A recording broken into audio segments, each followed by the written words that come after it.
The temperature had climbed past 90 degrees by noon, and the humidity made it feel even worse.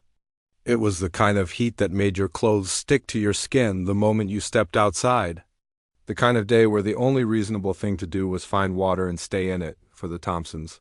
The Saturday afternoon felt like a small reward after months of stress, paperwork, and sleepless nights. They had just moved into their new home 2 weeks ago, and they were still surrounded by unpacked boxes and furniture that hadn't found its proper place yet. But today wasn't about organizing closets or hanging pictures. Today was about finally enjoying something they had worked toward for years. David and Tanya Thompson had saved for nearly a decade to buy this house. They had skipped vacations, driven older cars, and said no to countless small luxuries that their friends seemed to enjoy without thinking twice.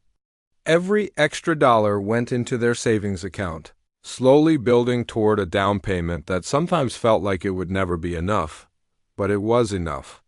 More than enough, actually. When the housing market dipped slightly last spring, they jumped at the opportunity.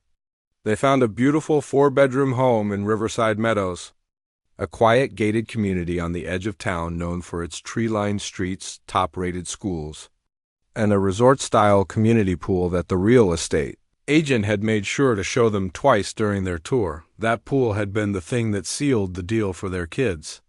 10-year-old Devin and 7-year-old Alicia had pressed their faces against the car window as they drove past it, watching the crystal blue water sparkle in the afternoon sun.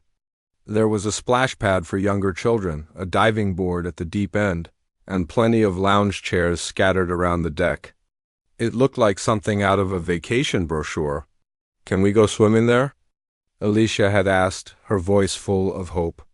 "Every single day if you want," Tanya had told her. Already imagining lazy summer afternoons watching her kids play while she finally got to relax with a good book, that promise had carried them through the chaos of moving, through the endless trips back and forth with the rental truck, through the frustration of furniture that wouldn't fit through doorways and boxes that seemed to multiply overnight. Whenever the kids got restless or complained about missing their old friends, David would remind them about the pool. "Just a few more days," he would say. "Then we'll go check it out." And now, finally, that day had arrived. Tanya had spent the morning packing a tote bag with everything they might need. Sunscreen, towels, water bottles, granola bars, a change of clothes for each kid. She had learned over the years that being prepared made outings much smoother, especially with 2 children who seemed to get hungry and thirsty at the most inconvenient times. David found their pool access cards in the welcome packet the HOA had sent them. 2 cards per household, both programmed to work at the main gate. He slipped them into his wallet and did a final check of the bag to make sure they had the essentials. "Everyone ready?" He called out. Devin came running down the stairs in his swim trunks, a towel already wrapped around his neck like a cape. Alicia followed close behind, wearing her favorite swimsuit with the little seahorses on it. She had been talking about this day nonstop for a week. "Let's go, let's go, let's go," she chanted. Bouncing on her heels by the front door, the walk to the pool took about 5 minutes. Riverside Meadows was the kind of neighborhood where people actually walked places instead of driving everywhere. They'd passed several other families along the way, some heading in the same direction with pool bags and inflatable toys. David nodded and smiled at a few of them, getting friendly nods in return. It felt welcoming. It felt like they had made the right choice. When they reached the pool entrance, David pulled out one of the access cards and held it against the scanner. There was a soft beep, a green light flashed, and the gate clicked open. Simple as that. The pool area was busier than Tanya had expected for early afternoon. Maybe 24 people were scattered around the deck, some lounging in chairs with magazines and iced drinks, others watching their kids splash around in the shallow end. A group of teenagers had claimed the deep end, taking turns on the diving board while their friends cheered them on. Tanya scanned the area for a good spot. She noticed immediately that their family stood out. Everyone else at the pool that day was white. It wasn't something she liked to focus on, but after 42 years of being a black woman in America, she had developed a kind of radar for these situations. She could feel when eyes lingered a little too long, when smiles came a little too slow, when the atmosphere shifted in subtle, ways that most people would never notice. She didn't say anything to David, she didn't have to. He had noticed the same thing. They exchanged a quick glance, a silent conversation they had perfected over 16 years of marriage. The look that said, "We belong here." Act normal. Don't let it ruin the day. They found 4 empty lounge chairs near the shallow end, close enough to keep an eye on both kids. Devin was already tugging off his shirt before they even set their bag down. "Can I go in now?" "Please? Sunscreen first," Tanya said, pulling out the bottle. "You know the rules?" Devin groaned but stood still while she applied it to his shoulders and back. Alicia was more patient, used to the routine. She stood quietly while her mom rubbed the lotion into her arms and face, then asked politely if she could go play on the splash pad. "Stay where I can see you," Tanya told her.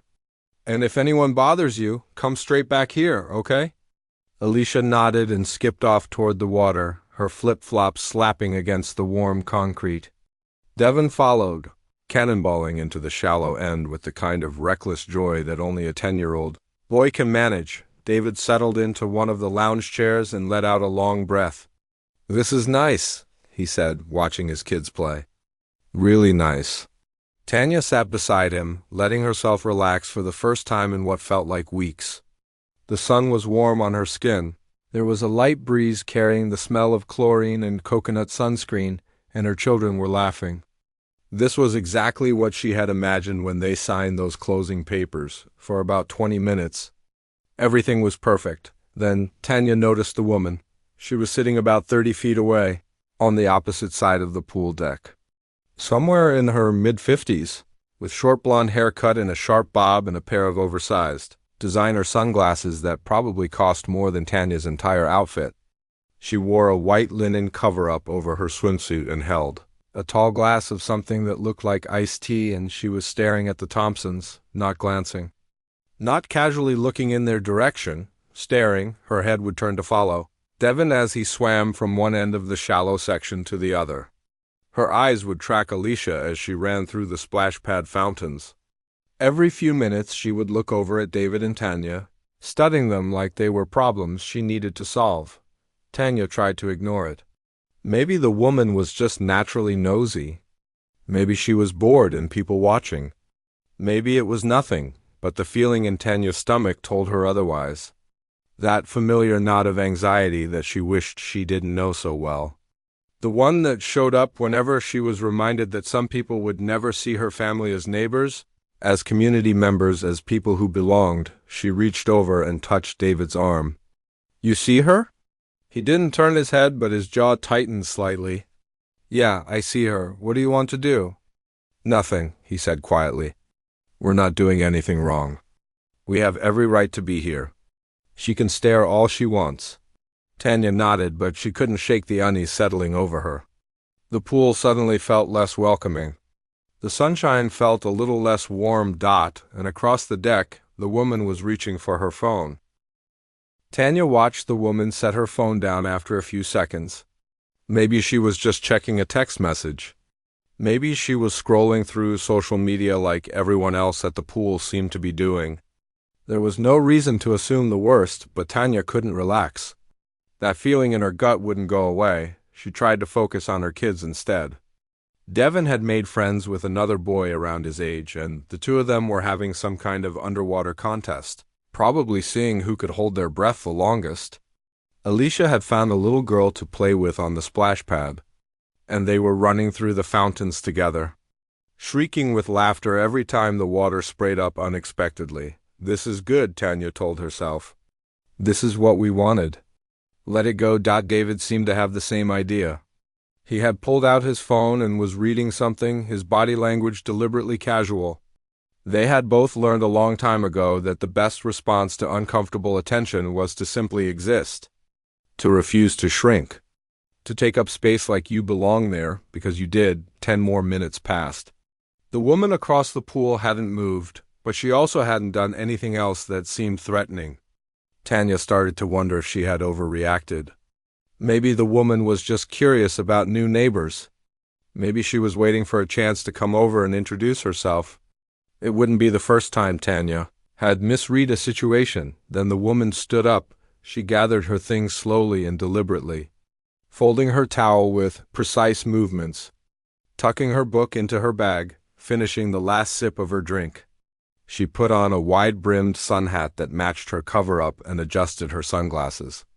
Then she started walking toward the Thompsons. Tanya's heart rate picked up. She sat up straighter in her chair and nudged David with her elbow. He looked up from his phone, following her gaze to the woman approaching them. "Here we go," he muttered under his breath. The woman stopped a few feet away from their chairs. Up close, Tanya could see that she was probably in her late 50s, with the kind of carefully maintained appearance that suggested regular salon visits and expensive skincare routines. Her smile was tight, the kind that didn't reach her eyes. "Good afternoon," the woman said. Her voice was polite on the surface, but there was something underneath it. "Something sharp?" "I'm Linda Hartwell. I'm the chair of the Community Standards Committee here at Riverside Meadows." David stood up, extending his hand out of habit. "David Thompson. This is my wife Tanya. We just moved in a couple weeks ago." Linda shook his hand briefly, like she was touching something she wasn't sure about. "Thompson. I don't recall seeing that name come across my desk. Which property did you purchase?" 1847 Willow Creek Drive, Tanya said, standing up beside her husband. "The corner lot with the big oak tree in the front yard." Linda's eyebrows lifted slightly. "The Morrison House. That was quite a popular listing. Lots of interest in that property." "We were fortunate," David said evenly. "Made a strong offer and it worked out." There was a pause. Linda looked at them, then looked over at Devin and Alicia playing in the pool, then back at David and Tanya. "I'm sure you understand," Linda continued, "that we take community security very seriously here. We've had some issues in the past with non-residents using the pool facilities. People sneaking in with borrowed access cards, that sort of thing." Tanya felt her jaw tighten. She knew exactly where this was going. "We scanned our access card at the gate," she said, keeping her voice steady. "The system let us in because we're residents. That's how it works." Of course," Linda said, waving her hand dismissively. "I'm not suggesting otherwise. It's just that I like to personally verify new residents when I see unfamiliar faces. Standard procedure. I'm sure you can appreciate that." David crossed his arms. "And how exactly do you verify residents?" "Well, typically I ask to see a pool pass and some form of identification, just to confirm everything matches up with our records." Tanya almost laughed. Almost, in 16 years of living in various neighborhoods, no one had ever asked to see her identification at a community pool. Not once. She had a pretty good idea why it was happening now. "We don't have pool passes," David said. The HOA packet said the access cards were sufficient. "We scanned in at the gate like everyone else here." "The access cards are for gate entry," Linda replied, her smile growing thinner. "Pool passes are a separate system. All residents should have received them in their welcome materials." This was news to both of them. Tanya distinctly remembered going through every piece of paper in that welcome packet. There had been no mention of separate pool passes. "We didn't receive any pool passes," Tanya said. "And we've seen other people come in today using just the gate scanner." "No one checked their passes." Linda's expression flickered with something like irritation. "Well, I can't speak to what other residents may or may not have done. I can only tell you what the rules are. And the rules state that pool passes are required." David took a slow breath. Tanya could see him choosing his words carefully, trying not to escalate the situation. "Okay," he said. "If there's been some kind of mix-up with our paperwork, we can sort that out with the HOA office on Monday. In the meantime, we have our access cards. We have our IDs showing our address in this community, and our kids are enjoying the pool. I don't see any reason why we can't stay." Linda's smile disappeared entirely. "I'm afraid that's not how this works. Mr. Thompson, if you can't produce proper pool passes, I'm going to have to ask you to leave until the matter is resolved." The words hung in the air between them. Tanya looked around. A few other people at the pool were watching now, their conversations paused. She could see Devin and Alicia still playing, completely unaware of what was happening. She wanted to keep it that way. "We're not leaving," Tanya said quietly but firmly. "We own our home. We pay HOA dues. We have legal access to these facilities. You have no authority to ask us to leave." Linda's face reddened. "I absolutely have the authority. As chair of the Community Standards Committee, it's my responsibility to ensure that only authorized residents use these amenities. And right now, you have not demonstrated to my satisfaction that you are authorized. To your satisfaction?" David repeated. "Lady, I don't need your satisfaction. I need to follow the rules of this community, which I have done. I scanned my card, the gate opened, and here I am. That's the system. That's how it works for everyone." "Lower your voice," Linda snapped. "There's no need to be aggressive." "I'm not being aggressive. I'm being clear. There's a difference." Tanya put a hand on David's arm, not to stop him, but to steady him. She could feel the tension radiating off his body. She felt it too. That horrible mix of anger and helplessness that came with being treated like a suspect in your own neighborhood. "Look," Tanya said, trying one more time to de-escalate. "Why don't we exchange phone numbers? We can connect with the HOA office first thing Monday morning and get this whole pool pass situation figured out. If there's some administrative error, we'll fix it. But right now, our kids are having fun. We're not bothering anyone. And there's no reason this needs to become a bigger deal than it is." Linda stared at her for a long moment. Then she reached into her bag and pulled out her phone. "I think we're past that point," she said coolly. "Since you refuse to cooperate, I have no choice but to contact the authorities and let them sort this out." Tanya's stomach dropped. "You're calling the police? Because we're swimming at our own pool?" "I'm calling the police because you are refusing to leave when asked by a community official. That's trespassing." "We're not trespassing.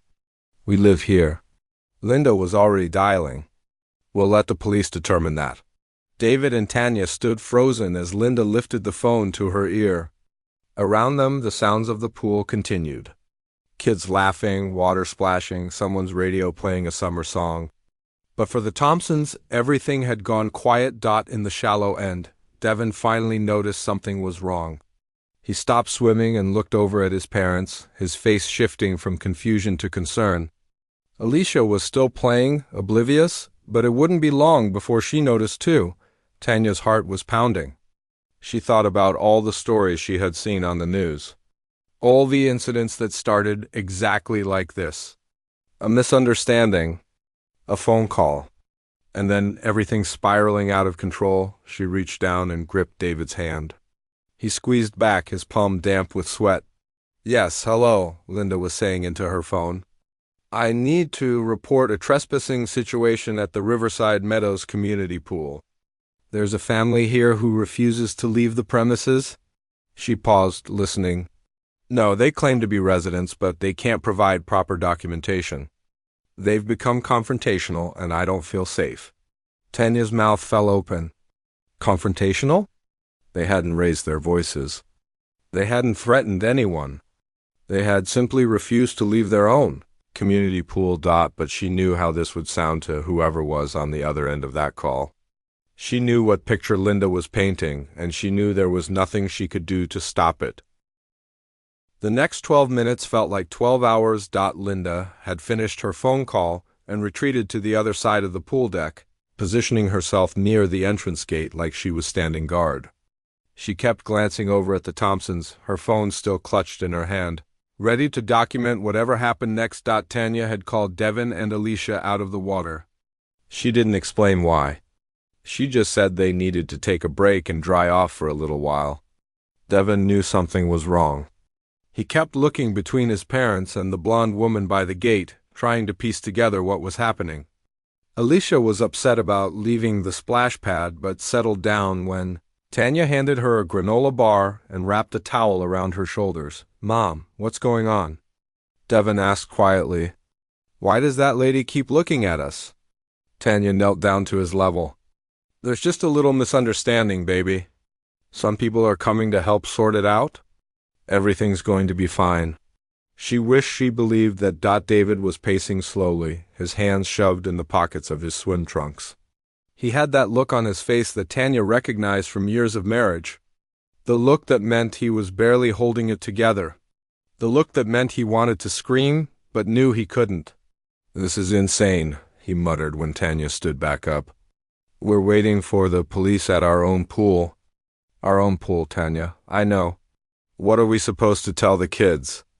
"How do I explain this?" "We tell them the truth. That sometimes people make mistakes. That sometimes people treat others unfairly for no good reason. And that we didn't do anything wrong." David shook his head slowly. "I never wanted them to learn that lesson this young."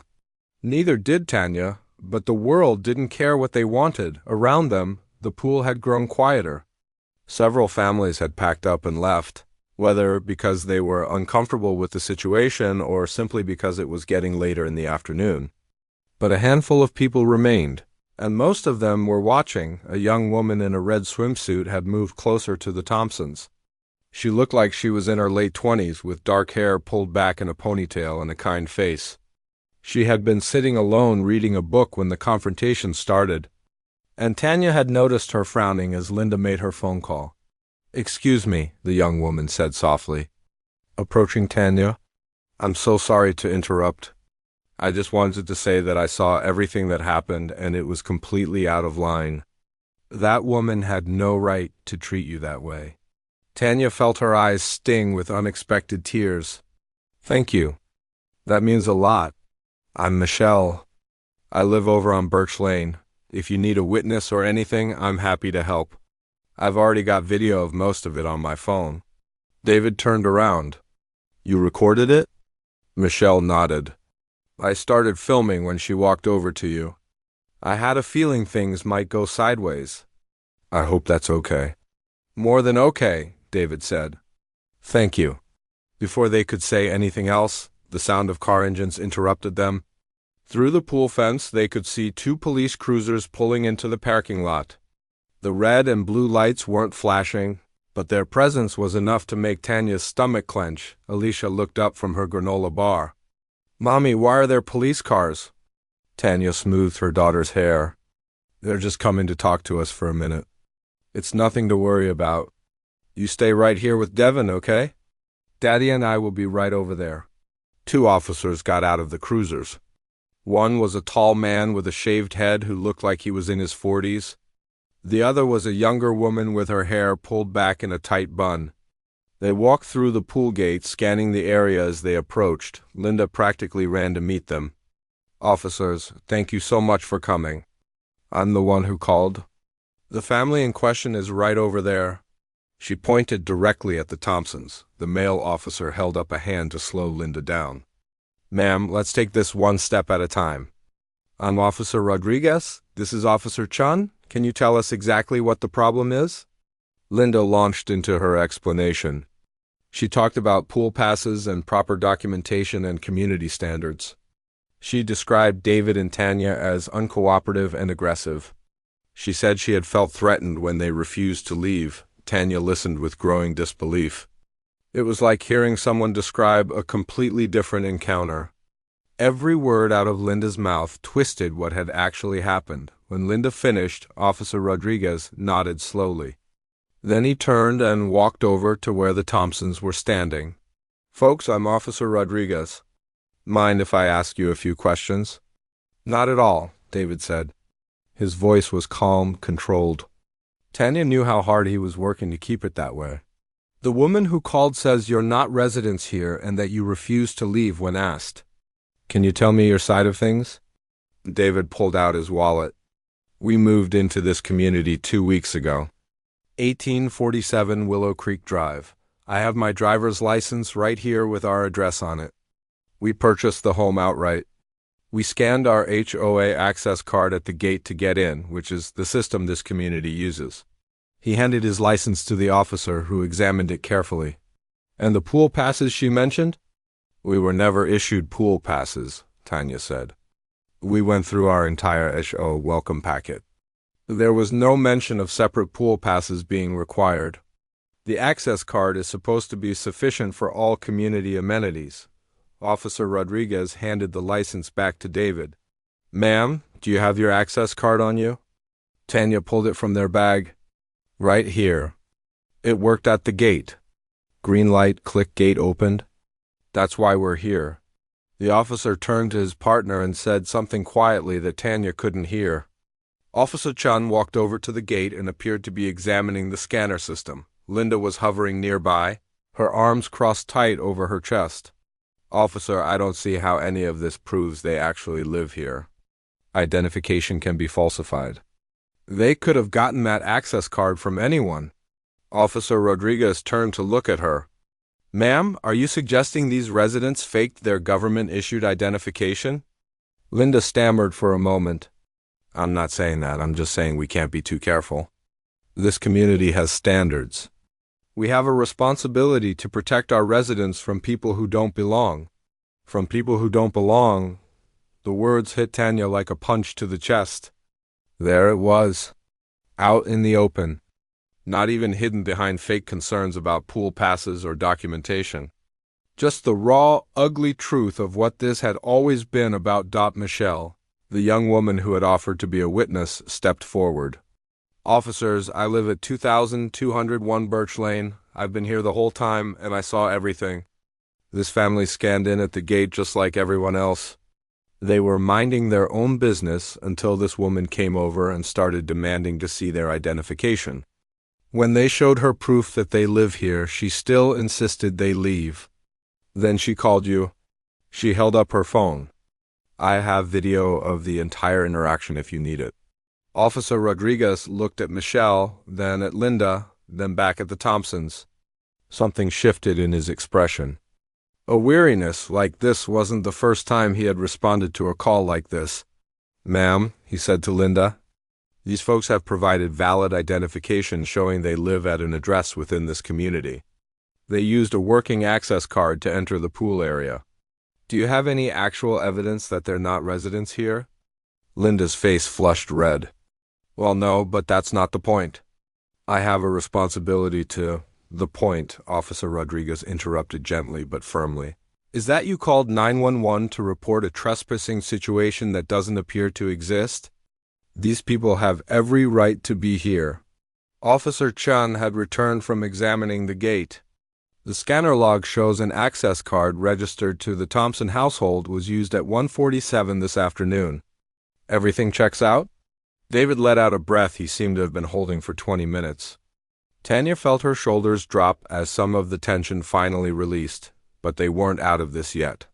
Devin and Alicia were watching from their lounge chairs, towels still wrapped around their small bodies, confusion and fear written across their faces. This wasn't over.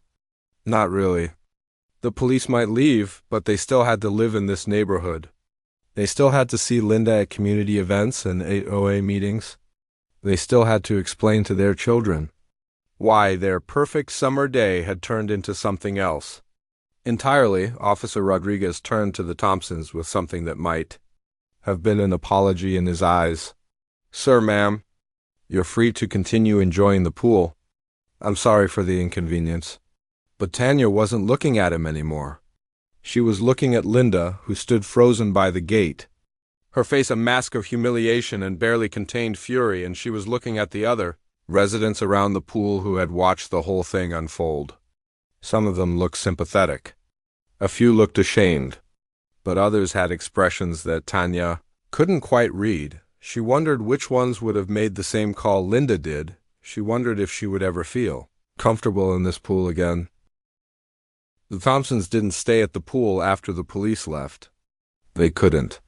The magic of that perfect summer day had been shattered, and no amount of sunshine or blue water could put it back together. They gathered their things quietly. Devin helped fold the towels while Alicia clung to her mother's hand, still confused about everything that had happened. A few residents nodded at them sympathetically as they walked toward the gate. Michelle, the young woman who had recorded the confrontation, caught up with them in the parking lot. Hey, wait, she said, slightly out of breath. I wanted to give you my number, in case you need anything. The video, a statement, whatever. I meant what I said in there. What that woman did was wrong. Tanya took Michelle's phone and typed in her contact information. Thank you, really. It helped having someone speak up. I just wish more people had, Michelle said, glancing back at the pool area. Everyone saw what was happening. Most of them just sat there. That part stung more than Tanya wanted to admit. All those neighbors, all those potential friends and community members, and most of them had watched her family get humiliated without saying a word. The walk home felt longer than 5 minutes. Nobody talked much. Devin kept looking at his parents like he wanted to ask questions but didn't know where to start. Alicia had gone quiet, which was unusual for her. She was normally a chatterbox who couldn't stop talking about her day when they got inside. David headed straight for the kitchen and poured himself a glass of water. He drank the whole thing standing at the sink, staring out the window at their backyard. Tanya got the kids settled in the living room with the television and then joined her husband. "You okay?" she asked softly. He shook his head slowly. "No, not really." "Are you?" "No." They stood there together in silence for a while. There was nothing to say that they both didn't already know. They had been through versions of this before, smaller incidents that left the same bitter taste in their mouths. But this one felt different.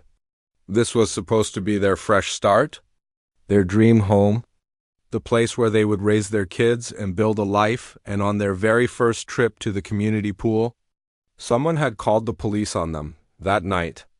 After the kids were in bed, Tanya's phone started buzzing. Michelle had texted her saying she had posted the video on social media. Just on her personal page, she said, because she thought people should know what kind of person Linda Hartwell really was. By morning, the video had been shared over 3,000 times. Tanya watched it with a knot in her stomach. Seeing it from the outside was strange. There she was on the screen, standing next to David, trying to stay calm while Linda demanded their identification.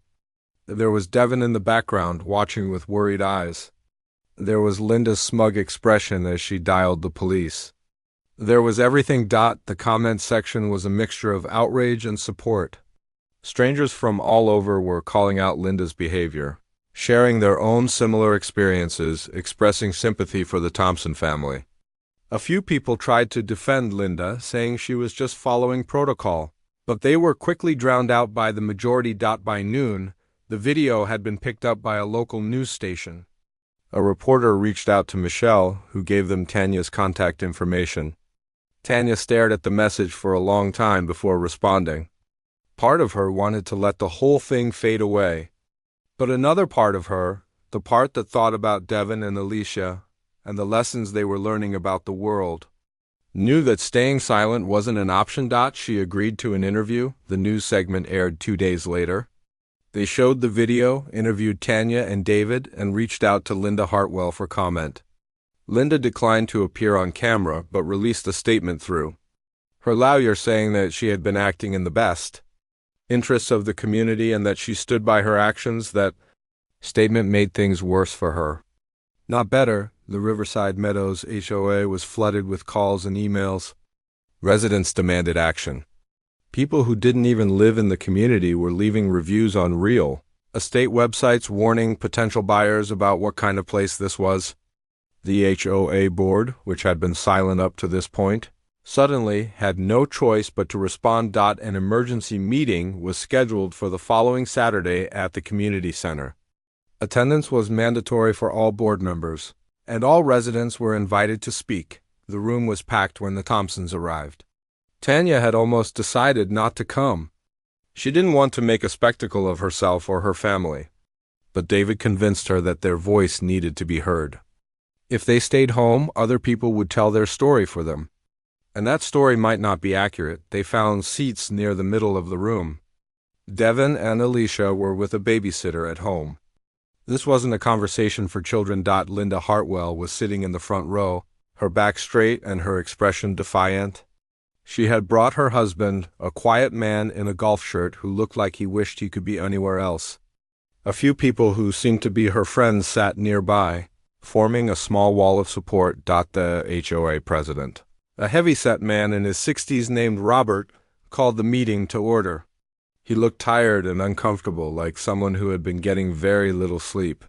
We're here tonight to address the incident that occurred at the community pool last Saturday, he began. Many of you have seen the video. Many of you have strong feelings about what happened. We're going to hear from residents on both sides of this issue, and then the board will discuss appropriate next steps. He paused and looked around the room. I want to remind everyone that we are neighbors. Whatever happens tonight, we still have to live together in this community. I expect everyone to be respectful and civil. The first few speakers were supporters of Linda. They talked about community, standards and safety protocols, and the importance of being vigilant. One man suggested that the whole thing had been blown out of proportion by the media. A woman said that Linda was being unfairly targeted and that anyone in her position would have done the same thing. Then it was Tanya's turn. She walked to the microphone at the front of the room, her heart pounding so hard she could feel it in her throat. She hadn't prepared a speech. She didn't know exactly what she was going to say until she opened her mouth and started talking. My name is Tanya Thompson. My husband David and I bought our home at 1847 Willow Creek Drive 6 weeks ago. We paid for it with money we saved over 10 years. We chose this community because we thought it would be a good place to raise our children. We thought we would be welcome here. She paused, collecting herself. Last Saturday was supposed to be a celebration. Our first real day of summer in our new neighborhood. Our kids were so excited. They had been waiting for weeks to swim in that pool. And for about 20 minutes, everything was perfect. Then a woman we had never met walked up to us and demanded to know if we belonged. She looked directly at Linda, who met her gaze without flinching. She didn't ask the family next to us for their pool passes. She didn't ask the teenagers on the diving board. She only asked us. And when we showed her our identification, when we proved that we live here, it wasn't enough. She called the police anyway. The room was completely silent. My daughter is 7 years old. She asked me why the police came to talk to us at the pool. She asked me if we did something bad. How do I explain to a 7-year-old that some people will look at her and her brother and see a problem to be solved instead of children to be welcomed? Tanya's voice cracked slightly, but she kept going. We didn't do anything wrong. We followed the rules. We scanned our card at the gate, just like everyone else. But that didn't matter. Because for some people, no amount of proof will ever be enough. No matter how hard we work, no matter how much we achieve, no matter how many documents we show, we will always be suspicious. We will always need to prove ourselves. And that is exhausting. She took a breath. I'm not asking for Linda to be punished. I'm asking for this community to take a hard look at itself and decide what kind of place it wants to be. Because right now, my family doesn't feel welcome here. And until that changes, all the nice houses and swimming pools in the world won't make this place feel like home. She stepped away from the microphone and walked back to her seat. David reached over and squeezed her hand. Around them, she could hear people whispering, some of them crying, most of them just processing what they had heard. The meeting continued for another 2 hours. More people spoke. Arguments were made. Tempers flared and cooled. But the tide had turned. By the time the board called for a vote on whether to remove Linda from the Community Standards Committee, it wasn't even close. The motion passed unanimously. Linda gathered her things and left without saying a word. Her husband followed behind her, head down, avoiding eye contact with everyone. It was a victory. A small one. But as Tanya walked out into the night air, holding David's hand, she knew the real work was just beginning. The weeks after the community meeting were strange. The neighborhood felt different somehow. Not completely transformed, but shifting. Like a house settling into a new foundation, some of the changes were small and immediate. Neighbors who had never introduced themselves started showing up at the Thompson doorstep.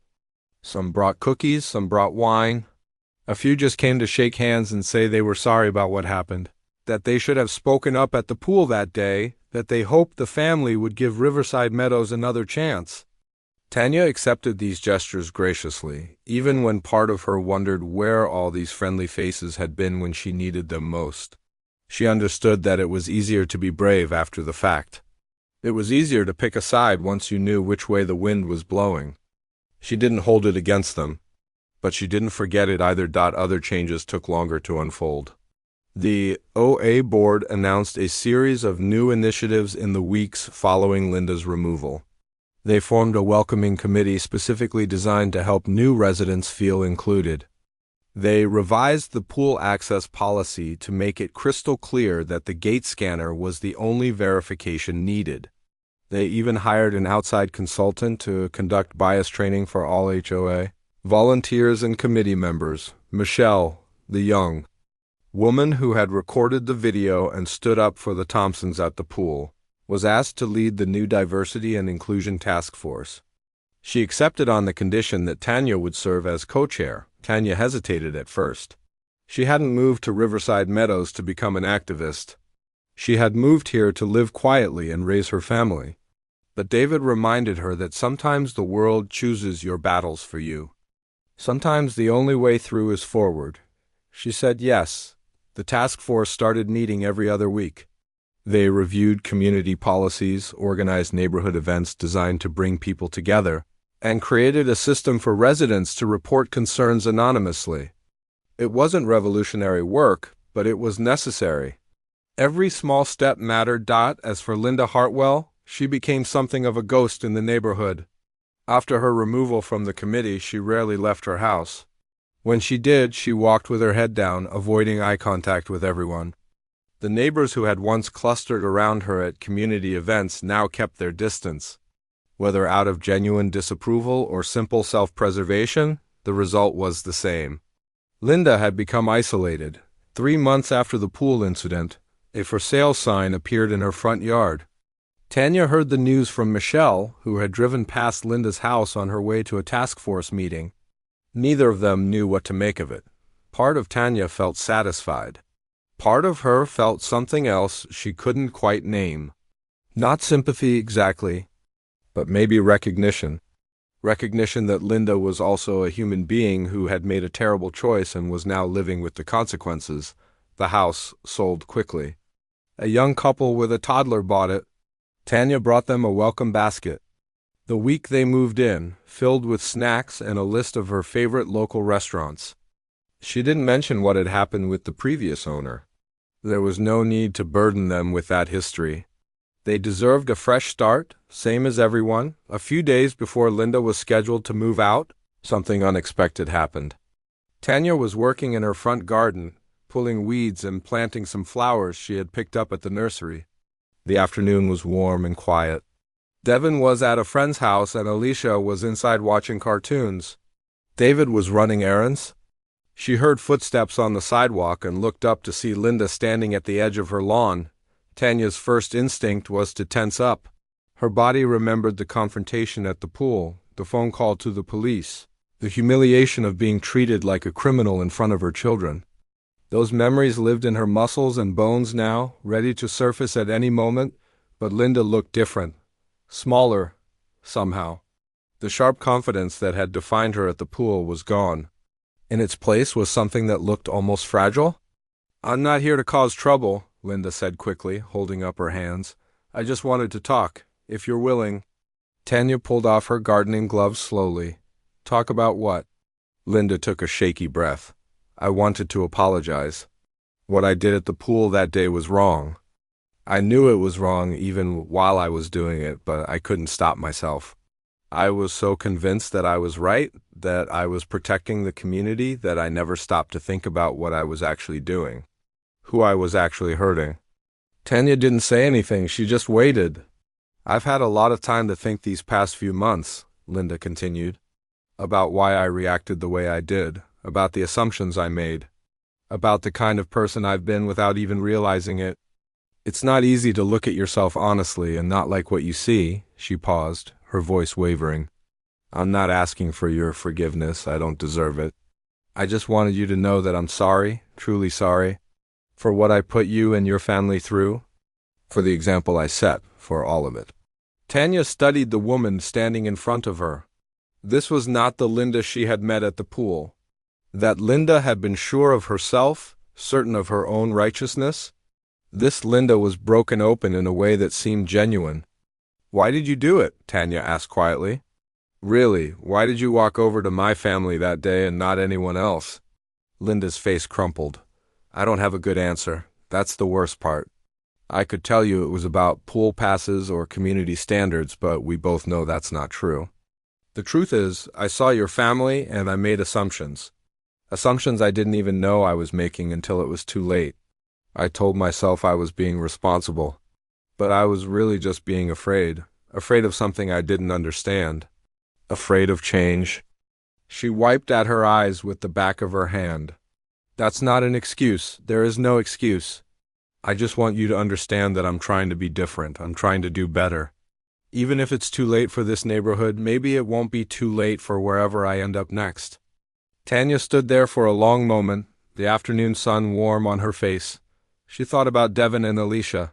She thought about all the conversations she'd had with them about treating people fairly, about not judging others based on how they looked, about standing up for what was right even when it was hard. She thought about what she wanted to teach them now. Thank you for coming over, Tanya finally said. I appreciate you saying all that. I'm not going to pretend it fixes everything because it doesn't. What happened that day changed something for my family. My kids understand things now that I wish they didn't have to understand yet. Linda nodded, fresh tears rolling down her cheeks. But I also believe people can change, Tanya continued. I believe people can learn and grow and become better than they were. I hope that's true for you. I really do. She didn't offer a handshake or a hug. That would have been too much. But she didn't turn away either. She just stood there, two women on a suburban lawn, trying to find some small piece of common ground. Good luck, Linda, Tanya said. I mean that. Linda nodded again, unable to speak. Then she turned and walked back down the sidewalk, disappearing around the corner. 1 year later, almost to the day, the Thompsons returned to the community pool for a summer barbecue organized by the welcoming committee. The deck was crowded with families from all backgrounds, kids running around with hot dogs and popsicles, neighbors chatting and laughing in the sunshine. Devin did a cannonball off the diving board while his friends cheered. Alicia splashed around in the shallow end with a group of girls she had met at school. David manned the grill, flipping burgers and trading jokes with the other dads. Tanya sat in a lounge chair near the water, watching it all unfold. Michelle dropped into the seat beside her and handed her a cold lemonade. Not bad, right? Michelle said, surveying the scene. Tanya smiled. Not bad at all. It wasn't perfect. The world wasn't perfect. There would be other battles to fight, other moments that tested their strength and patience. But today, right now, her family was happy, her kids were laughing. Her community was coming together. And for the first time since they moved to Riverside Meadows, Tanya finally felt like she was home.